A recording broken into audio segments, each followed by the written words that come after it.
नमस्कार, तिसरा डोळा न्यूज मध्ये आपलं स्वागत। मी सतीश चव्हाण। पाहूयाच्या काही ठळक घडामोडी। प्रत्येक जिल्ह्यात दिव्यांग सक्षमीकरण कार्यालय उघडण्याचा निर्णय नुकताच महाराष्ट्र शासनाने घेतला आहे। त्यामध्ये सांगली जिल्ह्यात दिव्यांग सक्षमीकरण कार्यालयात दिव्यांग सक्षमीकरण अधिकारी म्हणून स्वतः दिव्यांग असलेले प्रौढ अपंग शाळा मिरज अधीक्षक भारत निकम यांच्याकडे अतिरिक्त कार्यभार दिला आहे। ते दोन्ही डोळ्याने पूर्ण अंध असून अधीक्षक वर्ग 2 या पदावर काम करीत आहेत। एक दिव्यांग व्यक्तीकडेच दिव्यांग सक्षमीकरणाच्या कार्यालयाचा कारभार महाराष्ट्रात एकमेव श्री भारत निकम यांच्याकडे देण्यात आला असल्याने या निर्णयाचा सांगली जिल्ह्यातील तमाम दिव्यांग बंधू भगिनीकडून कौतुक होत आहे। आज श्री भारत निकम यांचा दिव्यांग सक्षमीकरण अधिकारी म्हणून कार्यभार मिळाल्याबद्दल प्रहार दिव्यांग शासकीय निमशासकीय अधिकारी कर्मचारी संघटना जिल्हा शाखा सांगली यांच्या वतीने सन्मान करण्यात आला। यावेळी संघटनेचे अध्यक्ष श्री यशवंत जाधव यांनी श्री भारत निकम यांचे अभिनंदन करून पुढील वाटचाली शुभेच्छा दिल्या।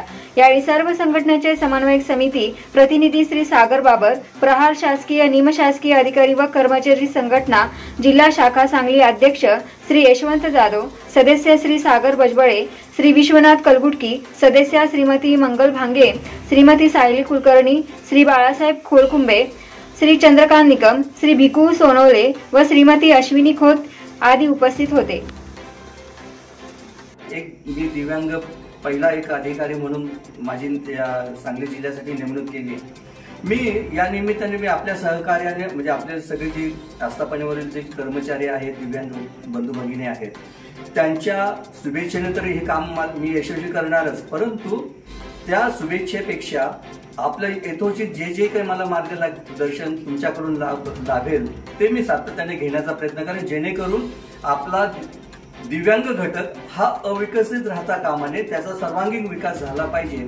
यासाठी मी आपणा या सत्कारानिमित्त आपल्या सगळ्यांना आग्रह करेन, विनंतीही करेन की आपण आज जो मला सन्मान दिलाय फक्त सन्मान पुरतं मर्यादित न राहता असाच ऋणानुबंध कायमस्वरूपी जोपर्यंत त्या पदावर मी आहे तोपर्यंत आपण स्वरूप द्याल ही माफक अपेक्षा करतो। आणि दिव्यांगांसाठी आपल्या सगळ्यांच्या सहकार्याने जास्तीत जास्त भरीव काम सांगली जिल्ह्यामध्ये कसं करता येईल, त्यांचं शैक्षणिक असेल, पुनर्वसनाचं असेल, रोजगाराचं असेल किंवा आपल्यासारख्या कर्मचाऱ्यांच्या काही समस्या असेल, त्यासाठी सातत्याने मी पुढाकार घेऊन शासन दरबारी निश्चितच आपली बाजू मांडण्याचा सातत्याने प्रयत्न करेन।